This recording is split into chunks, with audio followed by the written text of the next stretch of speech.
ایمانداروں کی طرف سے مسیحی آزادی کے ناجائز استعمال اور حد سے زیادہ خود اعتمادی کی حماقت کو ان پر واضح کرنے کے لیے پولس ایک پہلا کرنتھیوں کے 10 باب میں اسرائیلیوں کی بیابان میں آوارگی کی کہانی کا استعمال کرتا ہے۔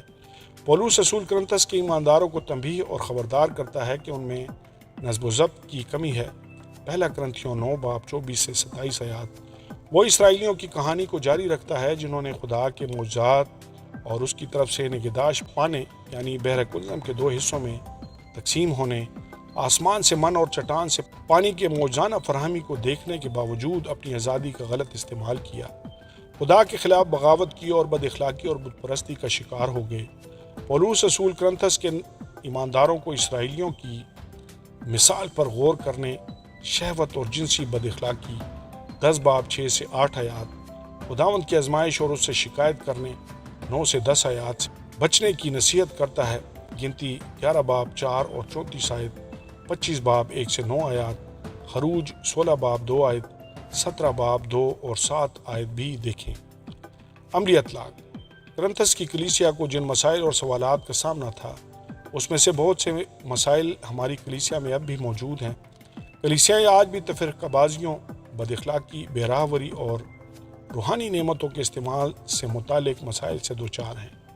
کرنتھس کے نام پہلے خط کو بڑی اچھی طرح آج کی کلیسیا کے نام خط کے طور پر دیکھا جا سکتا ہے، اور اس طرح ہم پولس کے انتباہات پر غور کرنے اور ان کا خود پر اطلاق کرنے کی بدولت خاطر خواہ ترقی کر سکتے ہیں۔ تمام تر سرزنش اور اصلاح کے باوجود یہ خط ہماری توجہ واپس مسیح کی طرف مائل کرتا ہے، کیونکہ حقیقی مسیحی محبت بہت سے مسائل کا حل ہے۔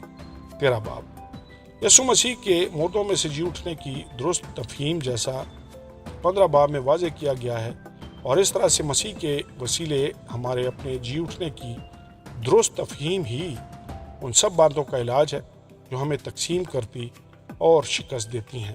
آمین اور آمین۔ کیا آپ دوسرا کرنتھیوں کی کتاب کا خلاصہ پیش کر سکتے ہیں؟ دوسرا کرنتھیوں کی تمام کتاب کس چیز کے بارے میں ہے؟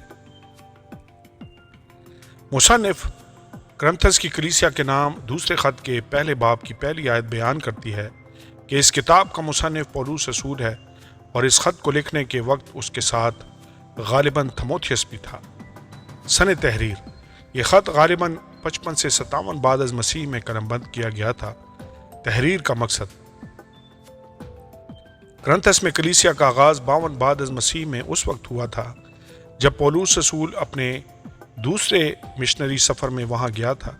انجیل کے وسیلے بہت سارے کام کی تکمیل کے لیے پولس رسول نے وہاں پر 1.5 سال قیام کیا۔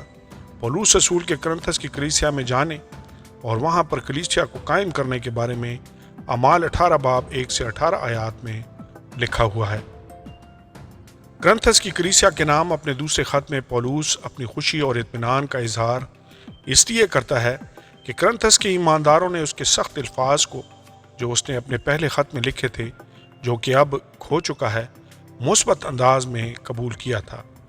یہ خط ان معاملات کے بارے میں بات کرتا ہے جو کلیسیا میں پھوٹ کا باعث بن رہے تھے۔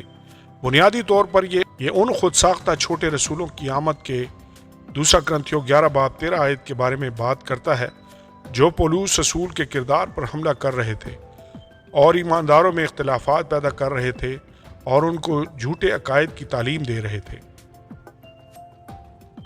یہ لوگ پولس کی راست گوئی دوسرا کرنتھیوں پہلا باب 15 سے 17 آیات، اس کے کلام کرنے کی صلاحیت دوسرا کرنتھیوں 10 باب 10 آیت، 11 باب 6 آیت اور کرنتھس کی کلیسیا کی طرف سے مدد لینے سے انکار کرنے پر سوال اٹھا رہے تھے۔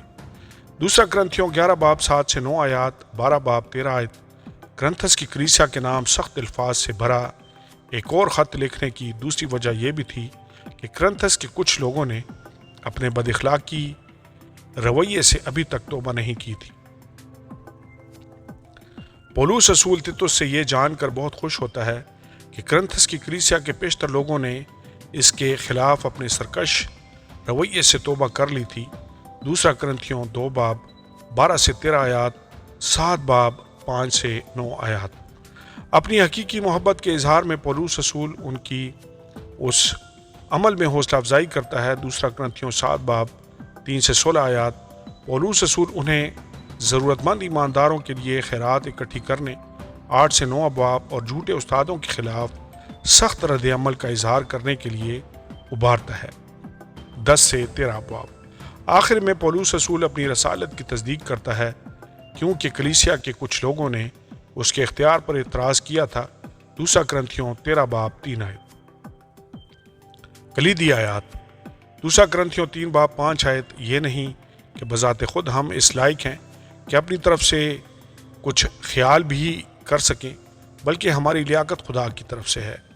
دوسرا کرنتھیوں 3 باب 18 آیت۔ مگر جب ہم سب کے بے نقاب چہروں سے خداوند کا جلال اس طرح منعکس ہوتا ہے جس طرح آئینہ میں، تو اس خداوند کے وسیلہ سے جو روح ہے اور ہم اسی جلالی صورت میں درجہ بدرجہ بدلتے جاتے ہیں۔ دوسرا کرنتھیوں 5 باب 17 آیت۔ اس لیے کہ اگر کوئی مسیح میں ہے تو وہ نیا مخلوق ہے، پرانی چیزیں جاتی رہیں، دیکھو وہ نئی ہو گئی۔ دوسرا کرنتھیوں 5 باب 21 آیت۔ جو گناہ سے واقف نہ تھا اسی کو اس نے ہمارے واسطے گناہ ٹھہرایا تاکہ ہم اس میں ہو کر خدا کی راست بازی ہو جائیں۔ دوسرا کرنتھیوں 10 باب 5 آیت۔ چنانچہ ہم تصورات اور ہر ایک اونچی چیز کو جو خدا کی پہچان کے برخلاف سر اٹھائے ہوئے ہے ڈھا دیتے ہیں اور ہر ایک کو قید کر کے مسیح کا فرما بردار بنا دیتے ہیں۔ دوسرا کرنتھیوں 13 باب 4 آیت۔ ہاں وہ کمزوری کے سبب سے مصلوب کیا گیا لیکن خدا کی قدرت کے سبب سے زندہ ہے، اور ہم بھی اس میں کمزور تو ہیں مگر اس کے ساتھ خدا کی اس قدرت کے سبب سے زندہ ہوں گے جو تمہارے واسطے ہے۔ آمین اور آمین۔ مختصر خلاصہ۔ کرنتھس کے ایمانداروں کو سلام کرنے اور اس بات کی وضاحت کرنے کے بعد کہ اپنے اصل منصوبے کے مطابق وہ ان کے پاس کیوں نہیں آ پایا تھا، پہلا باب 3 آیت تا 2 باب 2 آیت، پولس اپنی خدمت کی نوعیت کی تفصیل پیش کرتا ہے۔ مسیح کے وسیلہ سے فتح مندی اور خدا کے حضور نیک نیتی کلیسیاؤں میں اس کی خدمت کی نمایاں خصوصیات تھیں۔ دوسرا باب 14 سے 17 آیات۔ وہ مجرم ٹھہرانے والے عہد شریعت کا موازنہ مسیح کی راست بازی کے شاندار عہد کے ساتھ کرتا اور شدید ایذا رسانی کے باوجود اپنی خدمت کی صداقت پر مضبوط ایمان کا اظہار کرتا ہے۔ 4 باب 8 سے 18 آیات۔ 5 باب میں وہ مسیح ایمان یعنی نئی پیدائش، 17 آیت کی بنیاد اور مسیح کی راست بازی اور ہمارے گناہوں کے مابین تبادلے 21 آیت کے بارے میں بیان کرتا ہے۔ 6 اور 7 باب میں پولس رسول اپنا اور اپنی خدمت کا دفاع پیش کرتے ہوئے کرنتھس کے ایمانداروں کو اس حقیقی محبت کی یقین دہانی کراتا ہے جو وہ ان سے رکھتا ہے۔ وہ انہیں توبہ کرنے اور راست باز زندگی گزارنے کی نصیحت کرتا ہے۔ 8 اور 9 باب میں پولس رسول کرنتھس کے ایمانداروں کو مقدونیہ میں موجود بھائیوں کے نمونے پر عمل کرنے اور ضرورت مند مقدسوں کے لیے سخاوت کرنے کی تاکید کرتا ہے۔ انہیں سخاوت کے اصولوں اور اجر کے بارے میں بھی سکھاتا ہے۔ اپنے خط کے اختتام میں پولس رسول ایمانداروں کے درمیان اپنے اختیار کو بیان کرتا ہے اور جھوٹے رسولوں کی شدید مخالفت کے باوجود پولس کے ساتھ ان کی وفاداری کو سراہتا ہے۔ وہ مسیح کی خاطر اپنی تمام تکالیف بیان کرنے اور اپنی قابلیت کا ذکر کرنے یا بے جا فخر کرنے میں ہچکچاہٹ محسوس کرتا ہے اور خود کو مسیح کی خاطر بے وقوف کہتا ہے۔ 11 باب وہ اپنے خط کے آخری حصے میں اس رویا کا ذکر کرتا ہے جس میں اس نے آسمان پر اٹھائے جانے کا تجربہ کیا تھا، اور اسی بات میں وہ یہ بھی بیان کرتا ہے کہ اس کے اندر عاجزی کو یقینی بنانے کے لیے اس کے بدن میں ایک کانٹا چبویا گیا تھا۔ 12 باب آخری باب کرنتھس کے ایمانداروں کے لیے محبت اور اطمینان کی برکت اور اس نصیحت پر مشتمل ہے کہ وہ اپنے ایمان کو آزمائیں کہ کیا وہ اس سچائی پر قائم ہیں جس کا وہ دعویٰ کرتے ہیں۔ پرانے عہد نامے کے ساتھ ربط۔ اپنے تمام تر خطوط میں پولس رسول اکثر موسوی شریعت کا ذکر کرتا ہے۔ وہ شریعت کا موازنہ یسوع مسیح کی انجیل کی غیر معمولی عظمت اور فضل کے وسیلہ سے نجات کے ساتھ کرتا ہے۔ شریعت جو کہ مار ڈالتی ہے جبکہ روح جو کہ زندگی بخشتا ہے کا حوالہ دیتے ہوئے رسول دوسرا کرنتھیوں 3 باب 4 سے 11 آیات میں پرانے عہد نامے کی شریعت کا موازنہ فضل کے نئے عہد کے ساتھ کرتا ہے۔ شریعت موت کا وہ عہد ہے جس کے حروف پتھروں پر کھودے گئے تھے، اس لیے کہ یہ گناہ اور اس کی سزا کا علم بخشتی ہے۔ شریعت کا جلال خدا کے جلال کو منعکس کرتا ہے، مگر روح کا عہد شریعت کے عہد سے زیادہ جلالی ہے، کیونکہ یہ خدا کے رحم، فضل اور محبت کی عکاسی کرتا ہے، کیونکہ اس نے مسیح خداوند کو شریعت کی تکمیل کے طور پر بھیجا ہے۔ عملی اطلاق۔ پولوس کے خطوط میں سے یہ ایسا خط ہے جس میں عقائدی تعلیم کے مقابلے میں پولوس کی شخصی زندگی کا بیان زیادہ پایا جاتا ہے۔ دیگر خطوط کی نسبت یہ خط پولوس رسول کی شخصیت اور اس کی خدمت کے بارے میں زیادہ بتاتا ہے۔ اس خط میں چند ایک ایسی باتیں موجود ہیں جن کا اطلاق ہم اپنی موجودہ زندگیوں پر بھی کر سکتے ہیں۔ ان میں سے ایک چیز مختاری ہے۔ یہ مختاری صرف روپے پیسے ہی کی نہیں بلکہ وقت کی مختاری بھی ہے۔ ایک دنیا کے ایمانداروں نے نہ صرف اپنے مقدور سے بھی بڑھ کر دیا بلکہ انہوں نے اپنے آپ کو پہلے خداوند کے اور پھر خدا کی مرضی سے ہمارے سپرد بھی کیا۔ دوسرا کرنتھیوں 8:15۔ اس طرح ہمیں نہ صرف اپنے سب کچھ بلکہ اپنے آپ کو بھی خداوند کے لیے وقف کرنا چاہیے۔ خدا کو اصل میں ہمارے پیسے کی ضرورت نہیں ہے۔ ہاں، خدا چاہتا ہے کہ ہم اپنی کمائی میں سے ایک مخصوص حصہ اس کے نام کے لیے دیں، اور جب ہم اسے یہ دیتے ہیں تو وہ ہمیں برکت دینے کا وعدہ بھی کرتا ہے، مگر اس کے علاوہ بھی بہت کچھ ہے۔ خدا ہماری ذات کا 100% چاہتا ہے۔ وہ چاہتا ہے کہ ہم اپنا سب کچھ اس کے ہاتھوں میں سونپ دیں، یعنی وہ سب کچھ جو ہم میں ہے۔ ہمیں اپنی زندگی کو اپنے آسمانی باپ کی خدمت میں گزارنا چاہیے۔ ہمیں نہ صرف اپنی کمائی میں سے خدا کو دینا چاہیے بلکہ ہماری زندگیوں سے اس کی ذات اور فضل کی عکاسی ہونی چاہیے۔ سب سے پہلے ہمیں خود کو خدا کے حضور میں پیش کرنا چاہیے اور اس کے بعد ہمیں اپنے آپ کو کلیسیا اور مسیح کی خدمت کے لیے پیش کرنا چاہیے۔ آمین اور آمین۔ غلطیوں کی کتاب۔ کیا آپ غلطیوں کی کتاب کا خلاصہ پیش کر سکتے ہیں؟ غلطیوں کی ساری کتاب کس چیز کے بارے میں ہے؟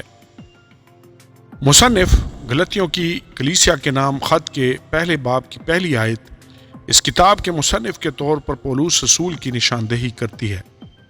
سن تحریر۔ یہ کتاب یعنی غلطیوں کے نام پولوس رسول کا خط نئے عہد نامہ کی غالباً سب سے پہلے تحریر ہونے والی کتابوں میں سے ہے، جو 49 بعد از مسیح کے فوراً بعد مرتب کی گئی تھی۔ تحریر کا مقصد: غلطیہ کی کلیسیائیں ایسے ایمانداروں پر مشتمل تھیں جو یہودیت اور غیر اقوام سے مسیحیت میں آئے تھے۔ ان کلیسیاؤں کے نام خط لکھنے کے پیچھے پولوس رسول کا مقصد ان کو ایمان میں مستحکم کرنا اور خصوصاً یہ واضح کرنا تھا کہ راست بازی موسوی شریعت کی بجائے صرف ایمان ہی سے ممکن ہے۔ غلطیہ کی کلیسیاؤں کو اس لیے لکھا گیا تھا چونکہ اس علاقے کی کلیسیاؤں کو ایک مذہبی بحران کا سامنا تھا۔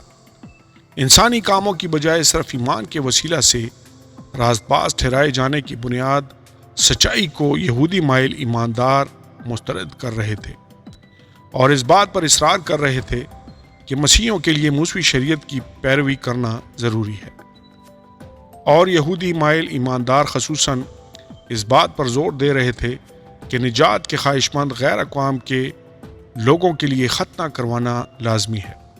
دوسرے الفاظ میں کہیں تو مسیحی بننے کے لیے آپ کو پہلے یہودیت کو قبول کرنا ہوگا۔ جب پولوس رسول کو معلوم ہوا کہ غلطیہ کی کلیسیاؤں میں اس بدعت کی تعلیم دی جا رہی ہے تو اس نے مسیح میں ہماری آزادی پر زور دینے اور اس گمراہ کن خوشخبری کو روکنے کے لیے ایک خط لکھا جسے یہودی مائل ایماندار فروغ دینے کی کوشش کر رہے تھے۔ کلیدی آیات: غلطیوں 2:16۔ تو بھی یہ جان کر کہ آدمی شریعت کے اعمال سے نہیں بلکہ صرف یسوع مسیح پر ایمان لانے سے راست باز ٹھہرتا ہے، خود بھی مسیح یسوع پر ایمان لائے تاکہ ہم مسیح پر ایمان لانے سے راست باز ٹھہریں، نہ کہ شریعت کے اعمال سے، کیونکہ شریعت کے اعمال سے کوئی بشر راست باز نہ ٹھہرے گا۔ غلطیوں 2:20۔ میں مسیح کے ساتھ مصلوب ہوا ہوں اور اب میں زندہ نہ رہا بلکہ مسیح مجھ میں زندہ ہے، اور میں جو آپ جسم میں زندگی گزارتا ہوں تو خدا کے بیٹے پر ایمان لانے سے گزارتا ہوں۔ جس نے مجھ سے محبت رکھی اور اپنے آپ کو میرے لیے موت کے حوالہ کر دیا۔ غلطیوں 3:11 اور یہ بات ظاہر ہے کہ شریعت کے وسیلہ سے کوئی شخص خدا کے نزدیک راست باز نہیں ٹھہرتا، کیونکہ لکھا ہے کہ راست باز ایمان ہی سے جیتا رہے گا۔ غلطیوں 4:5-6 تاکہ شریعت کے ماتحتوں کو مول لے کر چھڑا لے اور ہم کو لے پالک ہونے کا درجہ ملے، اور چونکہ تم بیٹے ہو اس لیے خدا نے اپنے بیٹے کا روح ہمارے دلوں میں بھیجا جو ابا یعنی اے باپ کہہ کر پکارتا ہے۔ غلطیوں 5:22-23 مگر روح کا پھل محبت، خوشی، اطمینان، تحمل، مہربانی، نیکی، ایمانداری، حلم، پرہیزگاری ہے۔ ایسے کاموں کی کوئی شریعت مخالف نہیں۔ غلطیوں 6:7 فریب نہ کھاؤ، خدا ٹھٹھوں میں نہیں اڑایا جاتا، کیونکہ آدمی جو کچھ بوتا ہے وہی کاٹے گا۔ مختصر خلاصہ یہ حقیقت کہ ہم ایمان کے وسیلہ سے فضل ہی سے راست باز ٹھہرائے گئے ہیں کا مطلب یہ ہے کہ روحانی اعتبار سے ہم آزاد ہیں۔ ہم پرانے عہد نامے کی شریعت کے قوانین کے پابند نہیں ہیں۔ پولوس ہر اس شخص کی سختی سے مذمت کرتا ہے جو خدا کے فضل کی اہمیت کو کم کرتا ہے اور انجیل کی خوشخبری کو تبدیل کرنے کی کوشش کرتا ہے۔ غلطیوں 1:8-10 وہ اپنا رسولی تصدیق نامہ پیش کرتا۔ غلطیوں 1:11 2:14 اور اس بات پر زور دیتا ہے کہ راست بازی شریعت کے کاموں کی بجائے مسیح پر ایمان کے وسیلہ سے ملتی ہے۔ غلطیوں 2:21 غلطیہ کے ایمانداروں کو اپنی مسیحی آزادی پر قائم رہنا اور دوبارہ غلامی کے جوئے جو کہ موسوی شریعت ہے میں نہیں جوتنا چاہیے۔ غلطیوں 5:1 مسیحی آزادی کسی بھی انسان کی گناہ آلودہ فطرت کی تسکین کا ذریعہ نہیں ہے، بلکہ یہ آزادی ہمیں ایک دوسرے سے محبت رکھنے کا موقع فراہم کرتی ہے۔ غلطیوں 5:13 6:7-10 مسیحی زندگی جسم کو خواہشات کے مطابق نہیں بلکہ روح القدس کی قوت میں بسر کی جانی چاہیے۔ غلطیوں 5:16-18 کیونکہ جسم صلیب پر مصلوب کر دیا گیا ہے۔ غلطیوں 2:20 اور اس کے نتیجے میں روح القدس ایماندار کی زندگی میں اپنا پھل پیدا کرتا ہے۔ غلطیوں 5:22-23 لہٰذا اصل معاملہ یہ نہیں کہ کسی شخص کا ختنہ ہوا ہے یا نہیں، بلکہ اصل معاملہ یہ ہے کہ آیا وہ نیا مخلوق ہے یا نہیں۔ غلطیوں 6:15 نجات روح القدس کا کام ہے اور ہمیں نئے سرے سے پیدا ہونا چاہیے۔ دیکھیں یوحنا 3:3 روحانی اعتبار سے ختنے جیسے ظاہری مذہبی رسوم کی کچھ اہمیت نہیں۔ پرانے عہد نامے کے ساتھ ربط پولوس رسول کے غلطیوں کی کلیسیا کے نام اس خط کے اندر نجات بخش فضل جو کہ خدا کا تحفہ ہے اس موسوی شریعت کے مد مقابل کھڑا ہے جو نجات نہیں دے سکتی۔ یہودی مائل ایماندار جو ابتدائی کلیسیا میں نمایاں تھے وہ راست بازی کے حصول کے وسیلہ کے طور پر موسوی شریعت کو اپنانے پر زور دیتے تھے، حتیٰ کہ پطرس رسول بھی عارضی طور پر ان کے فریب کے جال میں پھنس گیا تھا۔ غلطیوں 2:11-13 شریعت بمقابلہ فضل کے عنوان پر مبنی موضوعات جو غلطیوں کے نام خط کو پرانے عہد نامے سے جوڑتے ہیں درج ذیل ہیں۔ راست بازی مہیا کرنے میں شریعت کی ناکامی 2:16 شریعت کے اعتبار سے ایماندار کی موت 2:19 ایمان کے وسیلہ سے ابراہیم کا راست باز ٹھہرایا جانا 3:6 شریعت کا خدا کی نجات کے بجائے خدا کے غضب کا اظہار کرنا 3:10 اور محبت بطور شریعت کی تکمیل 5:14 تمام مسیحی ایماندار سارہ کی روحانی اولاد ہیں نہ کہ ہاجرہ کی، جس کا مطلب یہ ہے کہ ہم ایک لونڈی کی بجائے ایک آزاد عورت کی اولاد ہیں۔ اس لحاظ سے ہم اسماعیل جو انسانی کاوش کا نتیجہ ہے کی بجائے وعدے کے فرزند اسحاق کے زیادہ قریب ہیں۔ 4:21-31 غلطیوں اور یعقوب کا خط مسیحیت کو سمجھنے کے دو بہت امدادی پہلوؤں سے متعلق ہیں۔ غلطیوں کے نام خط راست باز زندگی کو جنم دینے والی فضل کی خوشخبری پر روشنی ڈالتا ہے۔ غلطیوں 3:13-14 یعقوب کا خط ایمان کی تصدیق کرنے والے راست باز زندگی پر روشنی ڈالتا ہے۔ اس میں کچھ تضاد نہیں ہے کہ یعقوب کا خط بھی انجیل کے وسیلہ سے نئی پیدائش پر زور دیتا ہے۔ یعقوب 1:18 اور غلطیوں کے نام خط اپنے آخری 2 ابواب میں مسیحی عملی زندگی پر صرف فضل کے عقیدے کا اطلاق کرتا ہے۔ عملی اطلاق غلطیوں کی کلیسیا کے نام خط کا مرکزی موضوع 3:11 میں پایا جاتا ہے۔ راز باز ایمان سے جیتا رہے گا، ہمیں اس سچائی پر قائم رہنا چاہیے۔ شریعت سے کسی طرح کا سمجھوتا یا نجات کے اصول کے لیے خدا کے فضل کے ساتھ انسانی کوششوں کی آمیزش کرنا بدعت کا باعث بنتا ہے۔ اگر شریعت کی پیروی سے ہمارے لیے نجات ممکن ہوتی تو یسوع کو صلیب پر جان دینے کی کچھ ضرورت نہیں تھی۔ غلطیوں 2:21 اپنے کاموں کے وسیلہ سے نجات حاصل کرنے کی کوشش کرنا فضل کو بے اثر کر دیتا ہے۔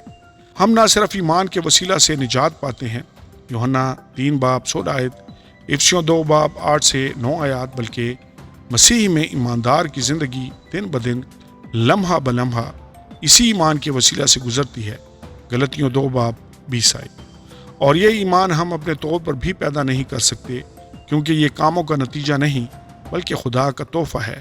دیکھیں افسیوں 2:8-9 تاہم یہ ہماری ذمہ داری اور خوشی ہے کہ ہم اپنے ایمان کا مظاہرہ کریں تاکہ دوسرے لوگ روحانی اصولوں، بائبل کے مطالعہ، دعا، فرمانبرداری وغیرہ کے وسیلہ سے ایمان میں بڑھنے کے لیے ہماری زندگی میں مسیح کے کاموں کو دیکھ پائیں۔ یسوع نے فرمایا ہے کہ ہم اپنی زندگی کے اس پھل سے پہچانے جاتے ہیں، متی 7:16 جو ہمارے اندر موجود ایمان کا ثبوت ہے۔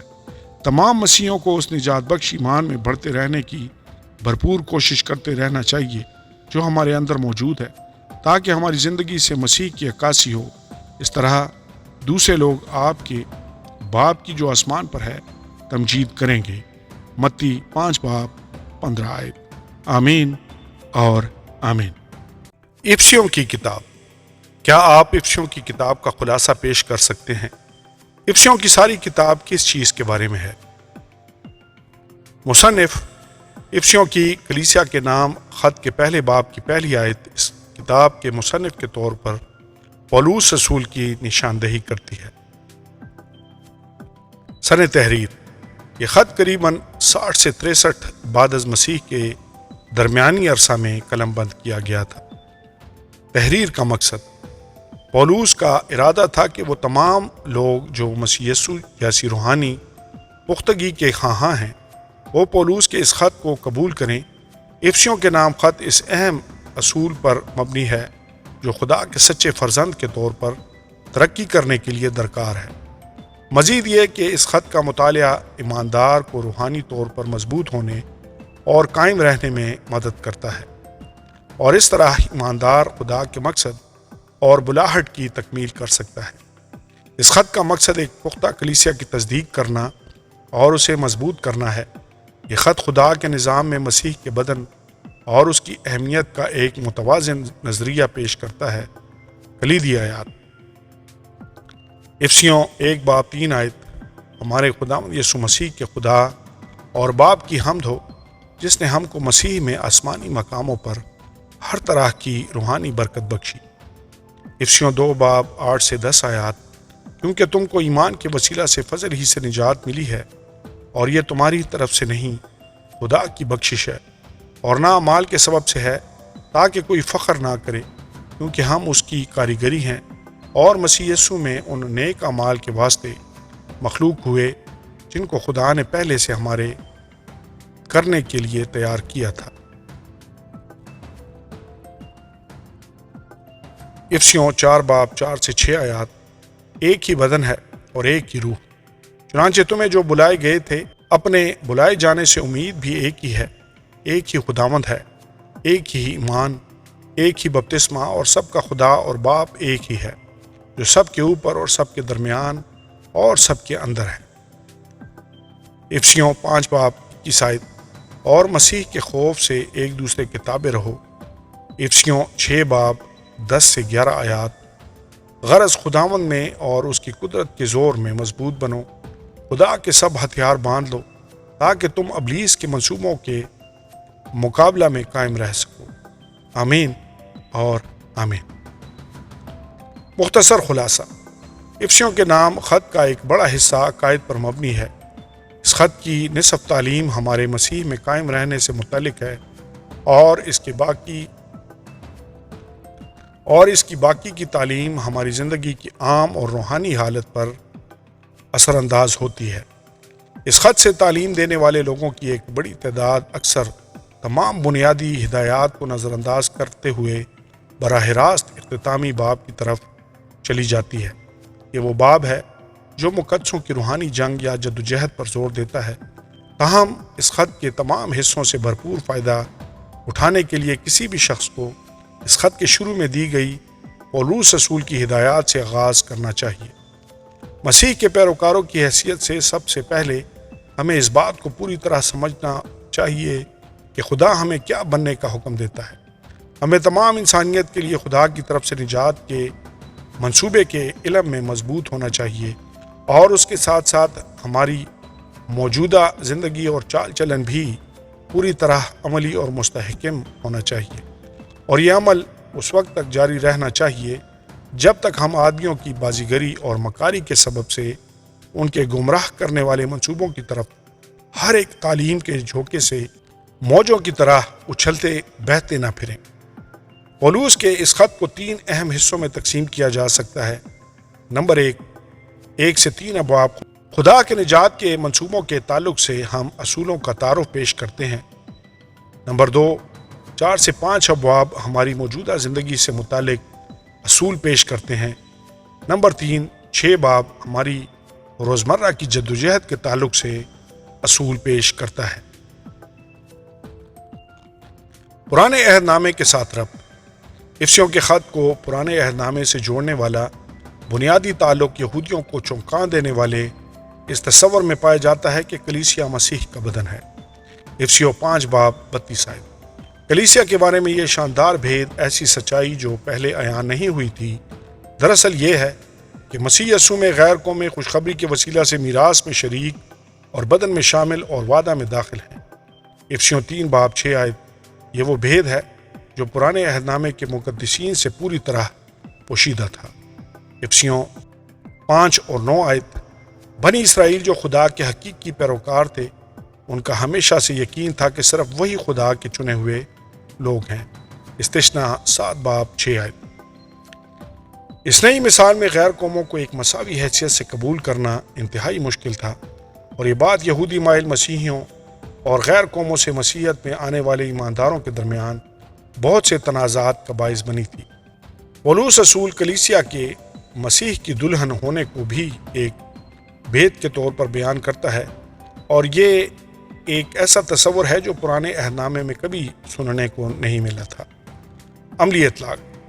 بائبل کی کسی بھی اور کتاب کی نسبت غالباً افسیوں کے نام خط میں مسیحی زندگی میں صحیح عقیدے اور صحیح عمل کے مابین مضبوط تعلق پر زور دیا گیا ہے۔ بہت سے لوگ علم الہیات کو نظر انداز کرتے ہوئے محض ان چیزوں پر بات کرنا چاہتے ہیں جو عملی ہیں۔ اس خط میں پولوس رسول دلیل پیش کرتا ہے کہ عام الہیات در حقیقت عملی حقیقت ہے۔ اپنی زندگیوں میں خدا کی مرضی کو عملی طور پر پورا کرنے کے لیے ہمیں پہلے یہ سمجھنا ہوگا کہ عقائد کے لحاظ سے مسیح میں ہم کون ہیں۔ آمین اور آمین۔ کیا آپ فلپیوں کی کتاب کا خلاصہ پیش کر سکتے ہیں؟ فلپیوں کی کتاب کس چیز کے بارے میں ہے؟ فلپیوں کی کتاب۔ مصنف فلپیوں کی کلیسیا کے نام خط کے پہلے باب کی پہلی آیت بیان کرتی ہے کہ اس کتاب کا مصنف پولوس رسول ہے۔ ممکن ہے کہ اس خط کو لکھنے کے عمل میں پولوس رسول نے تھموتھیوس سے بھی مدد لی ہو۔ سنِ تحریر۔ فلپیوں کے نام خط قریباً 61 بعد از مسیح میں لکھا گیا۔ تحریر کا مقصد۔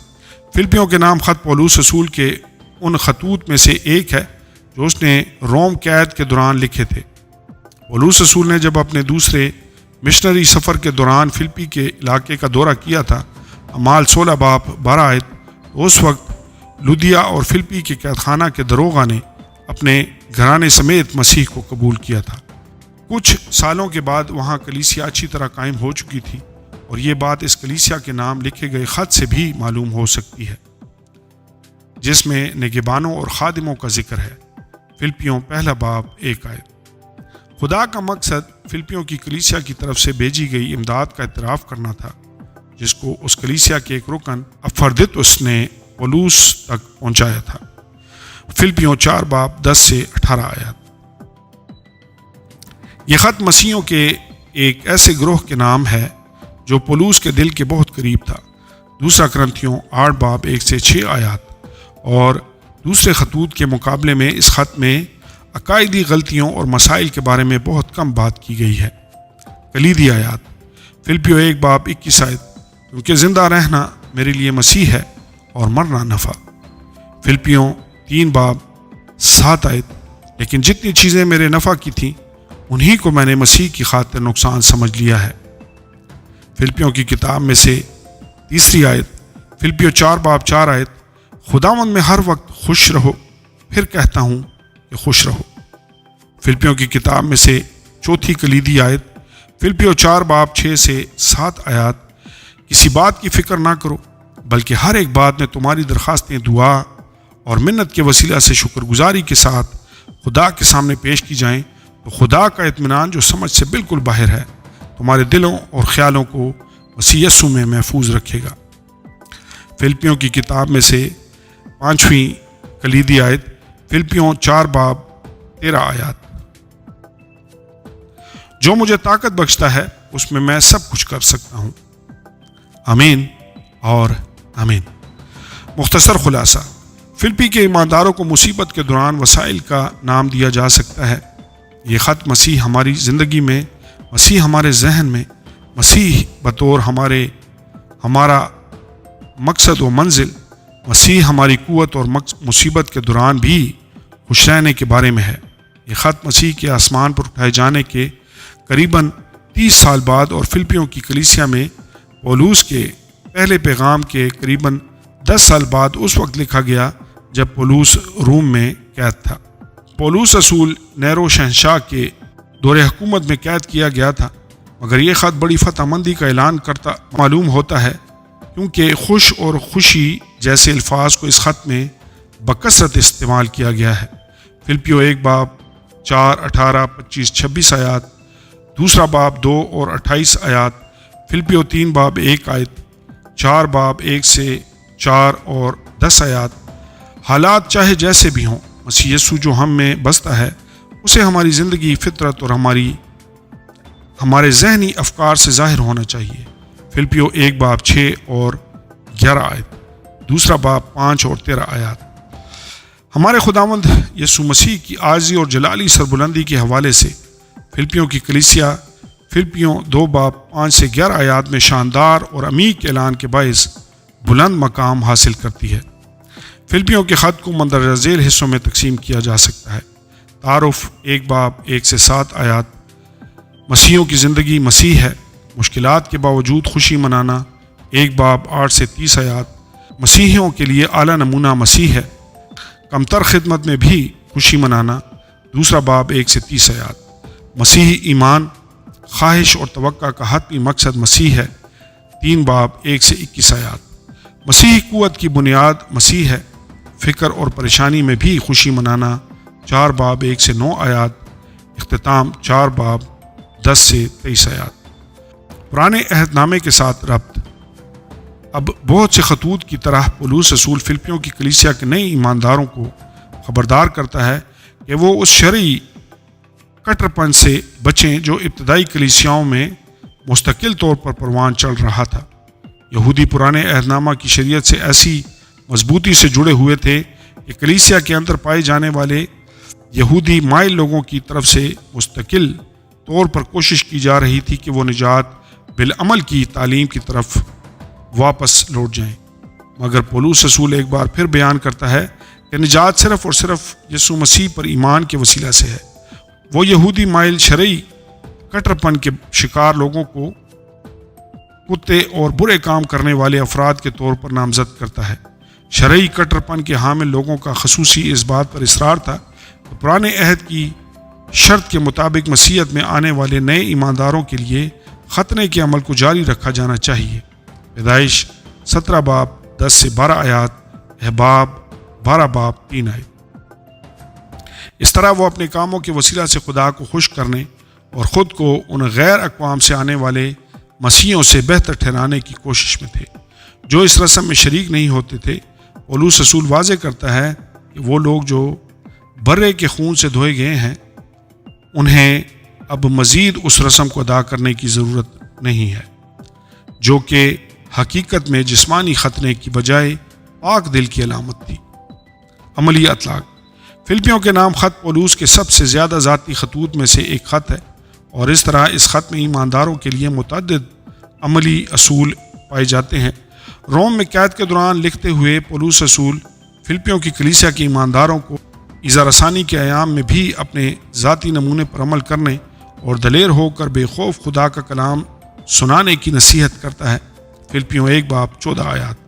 تمام مسیحیوں کو کسی نہ کسی وقت مسیح کی خوشخبری کے باعث غیر ایمانداروں کی دشمنی کا تجربہ ضرور ہوتا ہے۔ ایک ایماندار کو اس کی توقع بھی کرنی چاہیے۔ یسوع نے کہا ہے کہ دنیا نے اس سے نفرت رکھی ہے اور وہ اس کے ماننے والوں سے بھی نفرت رکھے گی۔ یوحنا 15 باب 18 آیت۔ پولس رسول انہیں نصیحت کرتا ہے کہ وہ روح میں قائم رہیں اور انجیل میں بیان کردہ ایمان کے لیے ایک جان ہو کر جان فشانی کریں۔ فلپیوں 1 باب 27 آیت۔ فلپی کے ایمانداروں کے لیے ایک عملی اصول یہ ہے کہ مسیحیوں کو عاجزی کے ساتھ متحد ہونے کی ضرورت ہے۔ جس طرح ہم مسیح کے ساتھ متحد ہیں بالکل اسی طرح ہمیں ایک دوسرے کے ساتھ بھی متحد رہنے کی کوشش کرنی چاہیے۔ پولس رسول ہمیں یاد دلاتا ہے کہ یک دل رہو، یکساں محبت رکھو، ایک جان ہو، ایک ہی خیال رکھو، فرقے اور بے جا فخر کے باعث کچھ نہ کرو بلکہ فروتنی سے ایک دوسرے کو اپنے سے بہتر سمجھے، ہر ایک اپنے ہی احوال پر نہیں بلکہ ہر ایک دوسرے کے احوال پر بھی نظر رکھے۔ فلپیوں 2 باب 2 سے 4 آیات۔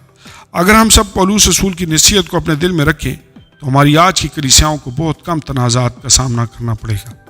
فلپی کے ایمانداروں کے لیے ایک اور عملی اصول خوش اور شادمان رہنے کے بارے میں ہے۔ یہ اصول اس تمام خط میں دکھائی دیتا ہے۔ وہ خوش ہے کہ مسیح کی منادی ہو رہی ہے۔ 1 باب 8 آیت۔ وہ اپنی ایذا رسانی پر خوش ہے۔ 2 باب 18 آیت۔ وہ دوسرے ایمانداروں کو بھی خداوند میں خوش رہنے کی نصیحت کرتا ہے۔ 3 باب 1 آیت۔ وہ فلپی کے ایمانداروں کو اپنی خوشی اور تاج کے طور پر پیش کرتا ہے۔ وہ اپنے خط کا اختتام ایمانداروں کو اس نصیحت کے ساتھ کرتا ہے، خداوند میں ہر وقت خوش رہو، پھر کہتا ہوں کہ خوش رہو۔ 4 باب 4 سے 7 آیات۔ بحیثیت ایماندار اگر ہم اپنی درخواستیں دعا اور منت کے وسیلہ سے شکر گزاری کے ساتھ خدا کے سامنے پیش کریں، 4 باب 6 آیت، اور اپنی تمام تر فکروں کو خداوند پر ڈال دیں تو ہم اس کی خوشی اور اطمینان کا تجربہ کر سکتے ہیں۔ باوجود ایذا رسانی اور قید کے پولس کی خوشی اس خط کے وسیلہ سے پوری طرح واضح ہے، اور جب ہم اپنی توجہ کو خداوند پر مرکوز کرتے ہیں تو ہمارے ساتھ پھر اس خوشی کا وعدہ کیا جاتا ہے جس کا پولس نے تجربہ کیا ہے۔ 4 باب 8 آیت۔ آمین اور آمین۔ کلسیوں کی کتاب۔ کیا آپ کلسیوں کی کتاب کا خلاصہ پیش کر سکتے ہیں؟ کلسیوں کی کتاب کس چیز کے بارے میں ہے؟ مصنف۔ کلسیوں کے نام خط کا اصل مصنف پولس رسول ہے۔ کلسیوں 1 باب 1 آیت۔ تاہم اس کی تحریر میں تھموتھیوس کی مدد کا بھی اعتراف کیا جاتا ہے۔ کلسیوں 1 باب 1 آیت۔ سن تحریر۔ کلسیوں کے نام خط تقریباً 58 سے 62 بعد از مسیح کے درمیانی عرصہ میں لکھا گیا تھا۔ تحریر کا مقصد۔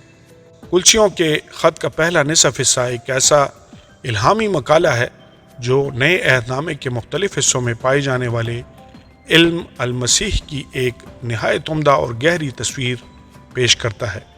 دوسرا نصف حصہ ایک مختصر اخلاقی نصاب ہے جو مسیحی زندگی کے ہر شعبے سے مخاطب ہوتا ہے۔ پولس رسول پہلے انفرادی زندگی سے گھریلو اور خاندانی زندگی کے بارے میں بات کرتا ہے اور پھر ان طریقہ کار کا ذکر کرتا ہے جن کے مطابق ہمیں دوسروں کے ساتھ پیش آنا چاہیے۔ یسوع مسیح کی بادشاہت اور ہماری تمام طرح کی ضروریات کو پورا کرنے کی اس کی قابلیت اس کتاب کا مرکزی موضوع ہے۔ کلیدی آیات۔ کلسیوں 1 باب 15 سے 16 آیات۔ وہ اندیکھے خدا کی صورت اور تمام مخلوقات سے پہلے مولود ہے، کیونکہ اسی میں سب چیزیں پیدا کی گئیں، آسمان کی ہوں یا زمین کی، دیکھی ہوں یا اندیکھی، تخت ہوں یا ریاستیں یا حکومتیں یا اختیارات، سب چیزیں اسی کے وسیلہ سے اور اسی کے واسطے پیدا ہوئی ہیں۔ کلسیوں 2 باب 8 آیت۔ خبردار کوئی شخص تم کو اس فلسفی اور لا حاصل فریب سے شکار نہ کر لے جو انسانوں کی روایت اور دنیاوی ابتدائی باتوں کے موافق ہیں، نہ کہ مسیح کے موافق۔ کلسیوں 3 باب 12 سے 13 آیات۔ بس خدا کے برگزیدوں کی طرح جو پاک اور عزیز ہیں، دردمندی اور مہربانی اور فروتنی اور حلم اور تحمل کا لباس پہنو۔ اگر کسی کو دوسرے کی شکایت ہو تو ایک دوسرے کی برداشت کرے اور ایک دوسرے کے قصور معاف کرے، جیسے خداوند نے تمہارے قصور معاف کیے ویسے ہی تم بھی کرو۔ کلسیوں 4 باب 5 سے 6 آیات۔ وقت کو غنیمت جان کر باہر والوں کے ساتھ ہوشیاری سے برتاؤ کرو۔ تمہارا کلام ہمیشہ ایسا پرفضل اور نمکین ہو کہ تمہیں ہر شخص کو مناسب جواب دینا آ جائے۔ مختصر خلاصہ، کلسیوں کی کلیسیا میں ظاہر ہونے والی بدعت کو شکست دینے کے لیے اس کے نام ایک واضح خط لکھا گیا۔ یہ بدعت کلیسیا کی موجودگی کے لیے خاص خطرہ تھی، چونکہ ہم نہیں جانتے کہ پولس رسول کو کیا بتایا گیا تھا، مگر یہ خط پولس کی طرف سے ایک رد عمل کے طور پر لکھا گیا۔ ہم پولس کے رد عمل سے اندازہ کر سکتے ہیں وہ مسیح کے بارے میں اس کی حقیقی اور سچی بشریت کی تردید اور اس الوہیت کو قبول کرنے سے انکار جیسے ایک ناقص نظریے سے نمٹ رہا تھا۔ پولس خطنے اور روایات کے تعلق سے یہودی اسرار پر اعتراض کرتا دکھائی دیتا ہے۔ کلسیوں 2 باب 8 سے 11 آیات، 3 باب 11 آیت۔ مذکورہ بدعت یا تو یہودی علم پرستی یا یہودی جوگ اور یونانی زینوں کا فلسفے دونوں کی آمیزش ہے۔ پولس رسول مسیح کے نجات کے لیے کافی ہونے کی طرف ہماری توجہ مبذول کرواتے ہوئے ایک قابل ذکر کام سر انجام دیتا ہے۔ کلسیوں کا خط مسیح کی الوہیت اور جھوٹے فلسفوں کے بارے میں نظریاتی بدایات پر مشتمل ہے۔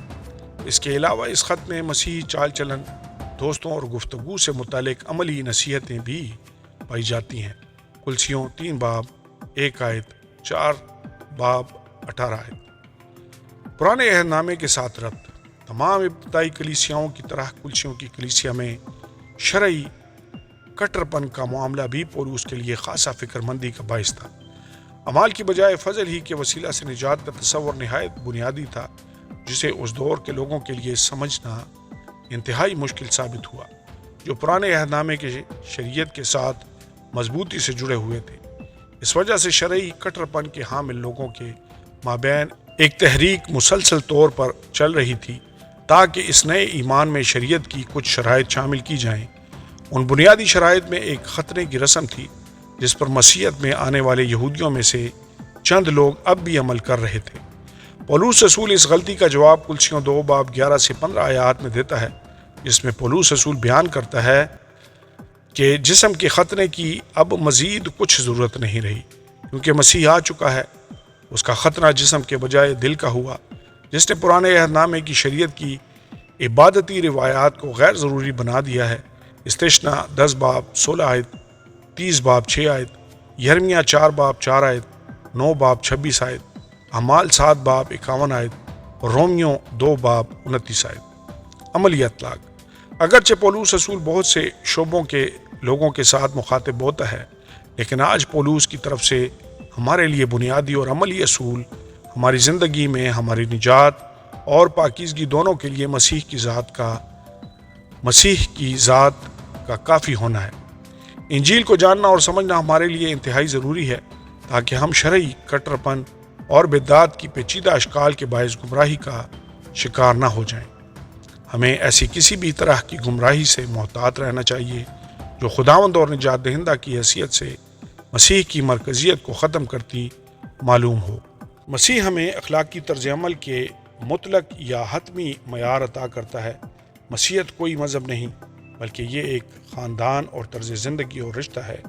نیک اعمال، علم نجوم، سحر انگیزی اور جنم پیری، علم کندلی خدا کے طریقہ کار پیش نہیں کرتے ہیں، کیونکہ زندگی کی راہ صرف یسوع ہے، اس کی مرضی اس کے کلام میں اس کے محبت بھرے خطوط میں ظاہر ہوتی ہے، جنہیں ہمیں لازمی طور پر جاننا چاہیے۔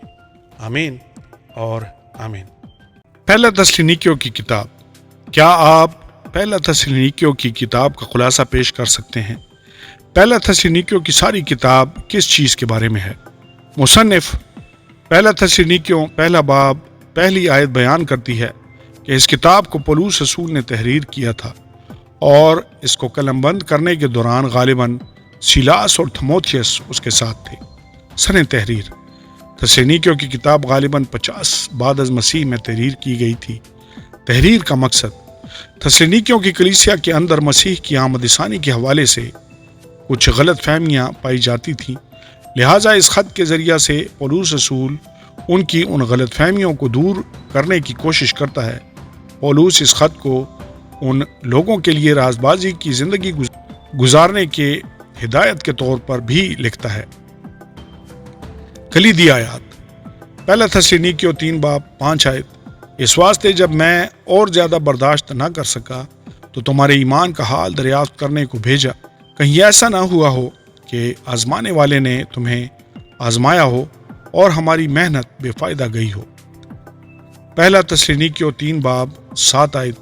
اس لیے اے بھائیو، ہم نے اپنی ساری احتیاج اور مصیبت میں تمہارے ایمان کے سبب سے تمہارے بارے میں تسلی پائی۔ پہلا تسالونیکیوں 4 باب 14 سے 17 آیات۔ کیونکہ جب ہمیں یہ یقین ہے کہ یسوع مر گیا اور جی اٹھا، تو اسی طرح خدا ان کو بھی جو سو گئے ہیں یسوع کے وسیلہ سے اسی کے ساتھ لے آئے گا۔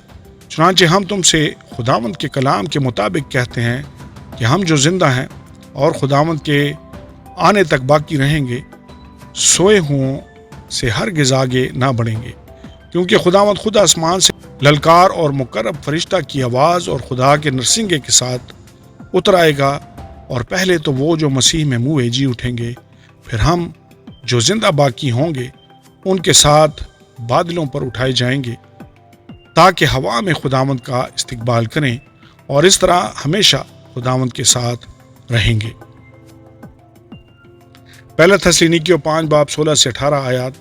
ہر وقت خوش رہو، بلا ناغہ دعا کرو، ہر ایک بات میں شکر گزاری کرو، کیونکہ مسیح یسوع میں تمہاری بابت خدا کی یہی مرضی ہے۔ آمین اور آمین۔ مختصر خلاصہ۔ اس خط کے پہلے 3 ابواب تو یہ بیان کرتے ہیں کہ پولس کس قدر چاہتا تھا کہ وہ اس کلیسیا میں جائے، لیکن وہ جا نہ سکا کیونکہ شیطان نے اس کو روکے رکھا۔ پہلا تسالونیکیوں 2 باب 18 آیت۔ اور یہیں پر وہ یہ بھی بیان کرتا ہے کہ وہ اس کلیسیا کے بارے میں کیسی فکر رکھتا تھا اور اس نے ان کے بارے میں سن کر کیسی تسلی پائی۔ اس کے بعد پولس رسول ان کے لیے دعا کرتا ہے۔ پہلا تسالونیکیوں 3 باب 11 سے 13 آیات۔ باب نمبر 4 کے اندر پولس رسول تھیسالونیکے کی کلیسیا کو ہدایت کرتا ہے کہ انہیں کس طرح سے مسیح میں پاک زندگی گزارنی چاہیے۔ پہلا تسالونیکیوں 4 باب 1 سے 12 آیات۔ اس کے بعد پولس رسول ان کو ان کی غلط فہمی کے تعلق سے ہدایات دینا جاری رکھتا ہے۔ انہیں بتاتا ہے کہ وہ سب لوگ جو مسیح میں بطور ایماندار مرے ہیں، وہ سبھی اس کی آمد ثانی کے موقع پر جی اٹھیں گے۔ پہلا تسالونیکیوں 4 باب 13 سے 18 آیات۔ 5 باب 1 سے 11 آیات۔ اس کتاب کا اختتام مسیح زندگی بسر کرنے کے حوالے سے آخری ہدایات کے ساتھ ہوتا ہے۔ پرانے عہد نامے کے ساتھ ربط۔ پولس رسول تھیسالونیکے کے ایمانداروں کو یاد دلاتا ہے کہ وہ ساری ایذا رسانی جو انہیں اپنے ہی وطن کے لوگوں میں یعنی ان یہودیوں کی طرف سے مل رہی تھی جنہوں نے یسوع کو بطور مسیحا رد کر دیا تھا۔ دوسرا باب 15 آیت بالکل ویسی ہی تکلیف تھی جس کا سامنا پرانے عہد نامے کے نبیوں نے بھی کیا تھا۔ یرمیہ 2 باب 30 آیت، متی 23 باب 31 آیت۔ خداوند یسوع نے اس حوالے سے خبردار کیا تھا کہ خدا کے سچے نبیوں کی ناراست لوگوں کی طرف سے ہمیشہ ہی مخالفت ہوگی۔ لوکا 11 باب 49 آیت۔ کلیسیاؤں کے نام خط میں بھی پولس رسول اس کلیسیا کو اس سچائی کے بارے میں یاد دلاتا ہے۔ عملی اطلاق۔ اس کتاب کی تعلیمات کا اطلاق زندگی کے بہت سارے معاملات پر کیا جا سکتا ہے۔ یہ کتاب ہمیں یہ اعتماد بخشتی ہے کہ مسیح کی آمد ثانی کے وقت ہم چاہے زندہ ہوں یا مردہ، ہم نئی زندگی میں اس کے ساتھ ہوں گے۔ پہلا تسلونیکیوں 4 باب 13 سے 18 آیات۔ یہ کتاب ہمیں اس بات کا بھی یقین دلاتی ہے کہ بطور مسیحی ہم خدا کے قہر کا سامنا نہیں کریں گے۔ پہلا تسلونیکیوں 5 باب 8 سے 9 آیات۔ اور یہ کتاب ہمیں یہ ہدایت بھی دیتی ہے کہ ہم نے ہر روز مسیحی زندگی کیسے گزارنی ہے۔ پہلا تسلونیکیوں 4 باب 4 سے 5 ابواب۔ آمین اور آمین۔ دوسرا تسلونیکیوں کی کتاب۔ کیا آپ دوسرا تسلونیکیوں کی کتاب کا خلاصہ پیش کر سکتے ہیں؟ تسلونیکیوں کی ساری کتاب کس چیز کے بارے میں ہے؟ دوسرا تسلونیکیوں کے پہلے باب کی پہلی آیت بیان کرتی ہے کہ اس کتاب کو پولس رسول نے تحریر کیا تھا اور اس کو قلم بند کرنے کے دوران غالباً سیلاس اور تھموتھیس اس کے ساتھ تھے۔ سن تحریر۔ دوسرا تسلونیکیوں کی کتاب غالباً 51-52 بعد از مسیح میں تحریر کی گئی تھی۔ تحریر کا مقصد تسلونیکیوں کی کلیسیا میں خداوند کے روز عظیم کے بارے میں اب بھی کچھ غلط فہمیاں پائی جاتی تھیں۔ ان کا خیال تھا کہ یہ دن پہلے ہی گزر چکا ہے، لہٰذا انہوں نے اپنے خدمتی کام کو روک دیا تھا۔ اس کے ساتھ ساتھ ان لوگوں کو سخت ایذا رسانی کا بھی سامنا تھا۔ پولس رسول نے یہ خط ان کی غلط فہمیوں کو دور کرنے اور انہیں تسلی دینے کے لیے لکھا تھا۔ کلیدی آیات۔ دوسرا تسلونیکیوں 1 باب 6 سے 7 آیات۔ کیونکہ خدا کے نزدیک یہ انصاف ہے کہ بدلہ میں تم پر مصیبت لانے والوں کو مصیبت اور تم مصیبت اٹھانے والوں کو ہمارے ساتھ آرام دے، جب خداوند یسوع اپنے کبھی فرشتوں کے ساتھ بھڑکتی ہوئی آگ میں آسمان سے ظاہر ہوگا۔ دوسرا تسلونیکیوں 2 باب 13 آیت۔ لیکن تمہارے بارے میں اے بھائیو، خداوند کے پیارو، ہر وقت خدا کا شکر کرنا ہم پر فرض ہے، کیونکہ خدا نے تمہیں ابتدا ہی سے اس لیے چن لیا تھا کہ روح کے ذریعہ سے پاکیزہ بن کر اور حق پر ایمان لا کر نجات پاؤ۔ دوسرا تسلونیکیوں 3 باب 3 آیت۔ مگر خداوند سچا ہے، وہ تم کو مضبوط کرے گا اور اس شریر سے محفوظ رکھے گا۔ دوسرا تسلونیکیوں 3 باب 10 آیت۔ اور جب ہم تمہارے پاس تھے اس وقت بھی تم کو یہ حکم دیتے تھے کہ جسے محنت کرنا منظور نہ ہو وہ کھانے بھی نہ پائے۔ مختصر خلاصہ۔ سب سے پہلے پولس رسول تسلونیکیوں کی کلیسیا کو سلام پیش کرتا اور پھر ان کی حوصلہ افزائی اور ان کو نصیحت کرتا۔ وہ اس خدمت کے بارے میں سن کر ان کی تعریف کرتا جو وہ خداوند کے لیے کر رہے تھے اور ان کے لیے دعا کرتا ہے۔ دوسرا تسلونیکیوں پہلا باب 11 سے 12 آیات۔ دوسرا باب پولس رسول واضح طور پر بیان کرتا ہے کہ خداوند کے روز عظیم کے دن کیا ہوگا۔ دوسرا تسلونیکیوں 2 باب 1 سے 12 آیات۔ اس کے بعد پولس ان کو ثابت قدم رہنے کی ترغیب دیتا اور ان لوگوں سے دور رہنے کی نصیحت کرتا ہے جو بے قاعدگی سے چلتے ہیں اور خوشخبری کی تعلیم پر عمل نہیں کرتے۔ دوسرا تسلونیکیوں 3 باب 6 آیت۔ پرانے عہد نامے کے ساتھ ربط۔ آخری ایام کے تعلق سے بات کرتے ہوئے پولس رسول اپنے پیغام میں پرانے عہد نامے کے متعدد حوالہ جات کا ذکر کرتا ہے اور اس طرح پرانے عہد نامے کے صحائف کی تصدیق اور تائید کرتا ہے۔ آخری ایام کے تعلق سے اس خط میں پولس رسول کی زیادہ تر تعلیم دانیل نبی اور اس کی رویاؤں پر مشتمل ہے۔ دوسرا تسلونیکیوں 2 باب 3 سے 9 آیات میں وہ اس بے دین شخص کا ذکر کرتا ہے جس کے بارے میں دانیل کی کتاب میں پیشن گوئی پائی جاتی ہے۔ دانیل 7 سے 8 ابواب۔ عملی اطلاق۔ تسلونیکیوں کے نام دوسرا خط اس معلومات سے بھرا ہوا ہے جو آخری ایام کی وضاحت پیش کرتا ہے۔ اس خط میں ہمارے لیے یہ بھی نصیحت پائی جاتی ہے کہ بیکار نہ رہیں بلکہ اس کام کو سر انجام دیں جو ہمارے ذمہ لگایا گیا ہے۔ دوسرا تسلونیکیوں میں کچھ اہم دعائیں بھی پائی جاتی ہیں جو اس لحاظ سے ہمارے لیے نمونہ بن سکتی ہیں کہ آج کل ہمیں دوسرے ایمانداروں کے لیے کس طرح دعا کرنی چاہیے۔ آمین اور آمین۔ پہلا تھموتھیس کی کتاب۔ کیا آپ پہلا تھموتھیس کی کتاب کا خلاصہ پیش کر سکتے ہیں؟ پہلا تھموتھیس کی ساری کتاب کس چیز کے بارے میں ہے؟ مصنف پہلا تھموتھیس کی کتاب کو پولوس رسول نے تحریر کیا تھا۔ پہلا تھموتھیس پہلا باب پہلی آیت۔ سن تحریر: تھموتھیس کی یہ کتاب غالباً 62 تا 66 بعد از مسیح کے درمیانی دور میں لکھی گئی تھی۔ تحریر کا مقصد: پولوس رسول نے یہ کتاب ایک خط کی صورت میں تھموتھیس کے لیے لکھی تھی تاکہ وہ افسیوں کی کلیسیا اور ممکنہ طور پر آسیا کی دیگر کلیسیاؤں کی خبرداری، نگہبانی اور گلہبانی کرنے کی ذمہ داری کو سنبھالنے اور سر انجام دینے میں تھموتھیس کی حوصلہ افزائی کر سکے۔ پہلا تھموتھیس 1 باب 3 آیت۔ یہ خط بزرگوں کی مخصوصیت: پہلا تھموتھیس 3 باب 1 سے 17 آیات اور کلیسیا کی خدمت کرنے کے لیے دیگر لوگوں کو مخصوص کرنے کے لیے رہنمائی کی بنیاد پہلا تھموتھیس 3 باب 8 سے 13 آیات مہیا کرتا ہے۔ اگر دیکھا جائے تو اپنے جوہر کے لحاظ سے تھموتھیس کے نام پولوس رسول کا پہلا خط کلیسیائی تنظیم اور انتظامی امور کو سنبھالنے اور سر انجام دینے کے لیے قیادتی دستور العمل کی حیثیت رکھتا ہے۔